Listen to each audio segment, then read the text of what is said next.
प्रश्न है कि क्या ड्रीम्स का पास्ट लाइफ से कोई नाता रहता है? मैंने कई सपनों को सच होते हुए भी देखा है। जी, ड्रीम्स का हमारी पास्ट लाइफ से भी नाता है और कभी कभी फ्यूचर से भी है।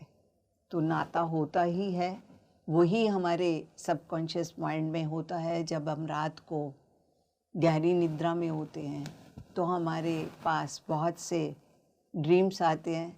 उनमें से बहुत से सत्य भी होते हैं और कभी कभी जो हम धारणाएं बना लेते हैं वो भी ड्रीम्स आती हैं।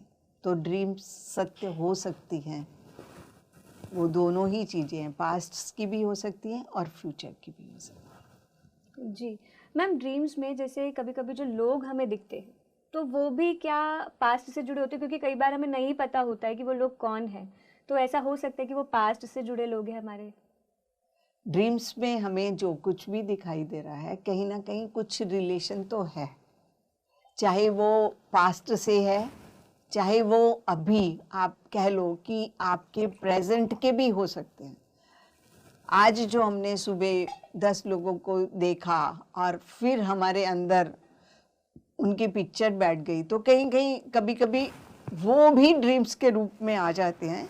परंतु ऐसा कोई ज़रूरी नहीं है कि वो प्रेजेंट का हो। तो इसलिए ड्रीम्स जो है किसी की भी हो सकती है, पास्ट की भी हो सकती है, प्रेजेंट की भी हो सकती है, फ्यूचर का भी हो सकती है। जी मैम, ये तो ड्रीम्स की बात हुई। जो ध्यान में जो अनुभव होते हैं, कई बार अनुभव में भी हमें बहुत से लोग दिखते हैं, तो वो अनुभव में जो लोग दिख रहे होते हैं वो भी हमारे पास्ट से ही जुड़े हो सकते हैं। मैं यही बात बोल रही हूँ कि ज़रूरी नहीं है वो पास्ट से ही जुड़े होते हैं। हमें कोई लेसन देने के लिए भी आगे हमारे कोई भी स्पिरिट गाइड्स या मास्टर्स हमारे जब हम ध्यान करते हैं तो आ जाते हैं। तो वो हमारे आगे कोई इन्फॉर्मेशन देने के लिए, हमारे मार्ग को आगे दिखाने के लिए, बढ़ाने के लिए वो हमारे सहायक होते हैं। तो हमें ऐसा कर सकते हैं कि जब ऐसा परिस्थिति हो तो हम ध्यान में उनसे पूछ सकते हैं कि आप मुझे क्या बताना चाहते हो, मेरे लिए क्या मैसेज है, मुझे क्या करना है, तो हम पूछ सकते हैं। तो मैम, जैसे अगर कोई परिस्थिति हमारे साथ कुछ होने वाला है या फिर मान लीजिए कि हमें किसी चीज़ में कन्फ्यूजन है, तो यूनिवर्स हमें साइन देती है कि हमें क्या करना चाहिए?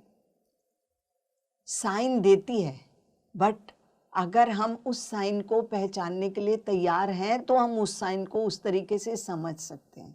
इसलिए बहुत बार कहा जाता है कि जो भी हमारे ड्रीम्स में या जो भी हमारे फंक्शंस हैं, मतलब जो ड्रीम्स में आया या हमें ध्यान के माध्यम से अनुभव हुए, उनको आप अनुभव करिए। समय आने पे वो स्वयं आपको उसका उत्तर मिल जाएगा, या हम उस समय भी उनसे क्वेश्चन कर सकते हैं कि आप मुझे क्या बताना चाहते हो। कभी कभी जो ड्रीम्स भी हैं उनको भी डी कोड किया जाता है, वो भी डी कोड हो जाते हैं।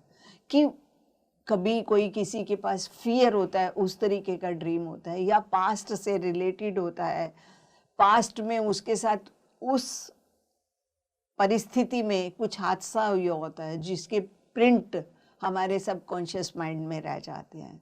उसको क्लियर करने के लिए भी आ जाते हैं, उसको फियर से आगे बढ़ने के लिए आ जाते हैं, या और भी कोई लेसन्स दे रहे हो तो वो आगे आ जाते हैं। तो इसलिए जो भी है उसका हमें साक्षी भाव से समय का इंतज़ार करके, वेट करके, हमें ट्रस्ट करना चाहिए कि जो हमें आया कुछ ना कुछ हमें ज़रूर सिखाएगा, और हम उसका इंतज़ार करें।